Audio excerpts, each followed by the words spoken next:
Buffalo Wild Wings has deals on deals on deals. Like buy one, get one half off Wing Tuesdays, buy one, get one free boneless Thursdays, and $3 Tall House beers every day. With all these deals, it's a win-win. Only at Buffalo Wild Wings. Lucky Land Casino, asking people, what's the weirdest place you've gotten lucky? Lucky? In line at the deli, I guess? Aha, in my dentist's office.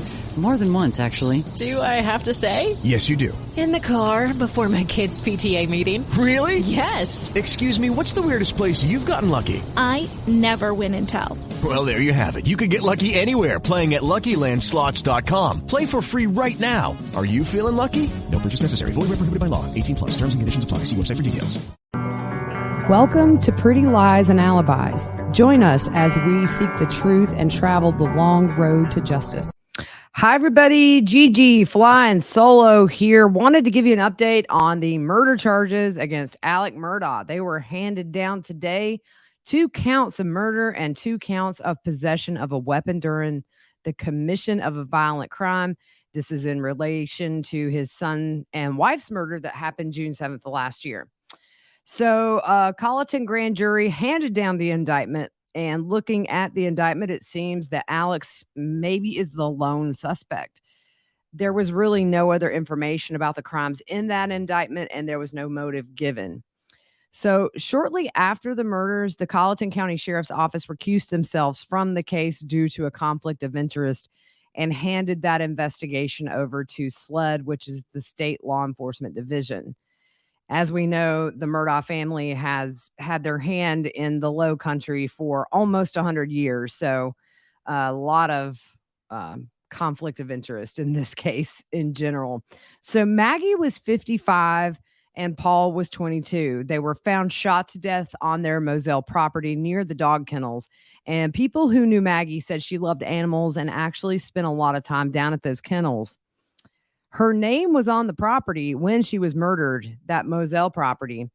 And we've also heard that Maggie saw a divorce attorney about 6 weeks before she was murdered. And at the time of her murder was living at the Edisto Beach house away from him. Now, his attorney said they had no problems, that kind of thing, but clearly he was wrong. So those murders were believed to have happened between 9 and 9:30 p.m., and Alec called Hampton County 911 at 10:07 p.m., and that call was routed to Colleton County. In that 911 call, which has been released a while back, Alex said, "I need the police and an ambulance immediately. My wife and child were just shot badly." And at one point during the call, he says, "It's bad. Nobody's breathing." He said he had just gotten home, and Alec told dispatch he had touched the bodies and said he needed to get off the phone to call some of his family. It took about 18 minutes for first responders to arrive. Paul had been shot in the chest and the head at close range with a shotgun, and Maggie was found face down, shot multiple times with a rifle, including twice at close range while she was on the ground.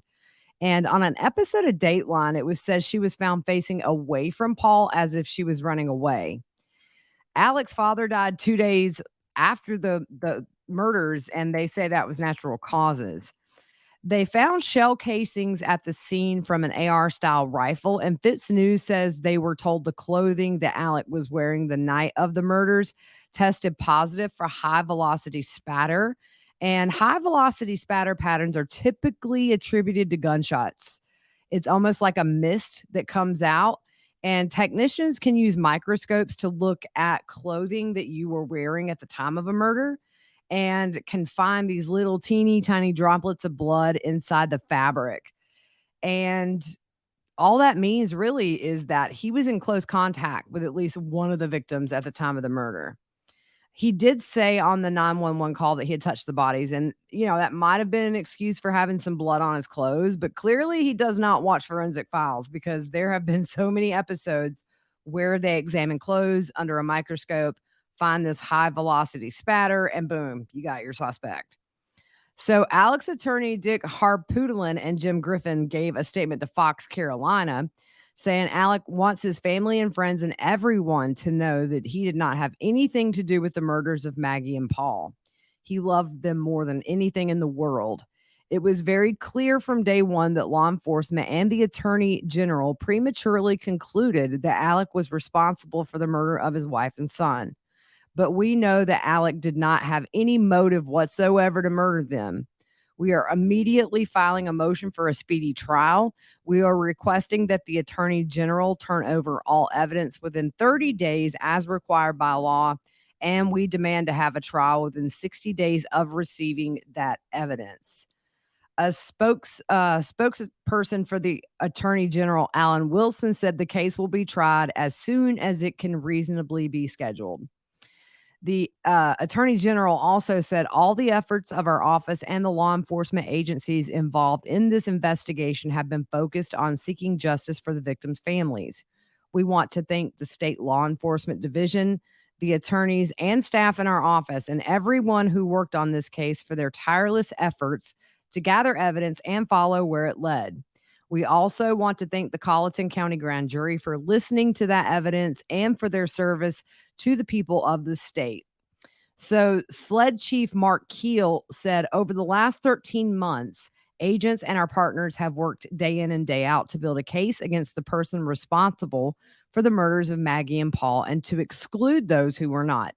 At no point did agents lose focus on this investigation. From the beginning, I've been clear. The priority was to ensure justice was served. Today is one more step in a long process for justice for Maggie and Paul. Now, we talked about this yesterday. Before today's murder charges, Alec faced more than 80 criminal charges, which were brought by 16 state grand jury indictments. These are for schemes to defraud his clients and his law firm, including the family of his dead housekeeper, Gloria Satterfield, a deaf man who is a quadriplegic, and a law enforcement officer injured in the line of duty. And all of those schemes totaled nearly $8.5 million. Now, we still have the death of Gloria Satterfield, who allegedly fell at his home and later died in a hospital 20-some days later. They have said recently that her body will be exhumed if it hasn't already. And then we have Stephen Smith's death. You know, he was found on a road back in July 8th of 2015 with a 7-inch hole in his head. And interestingly enough, the Murdaugh family was named at least 40 times in the investigation into his death. A SLED spokesperson said at one of Alec's first court hearings that they are re-examining Stephen's death due to something learned during Maggie and Paul's murder investigation. So that tells you this, I really do think he's going to get some more murder charges before this is said and done. So when talking about Stephen Smith on 48 Hours, it was said when you're hit by a car, you typically come out of your shoes, but Stephen's shoes were still on his feet and they were loosely tied. So it would have obviously come off of his feet had he been hit by a car. Also, they noticed there was no road rash on him and no indication on his clothing that he had been hit by a car.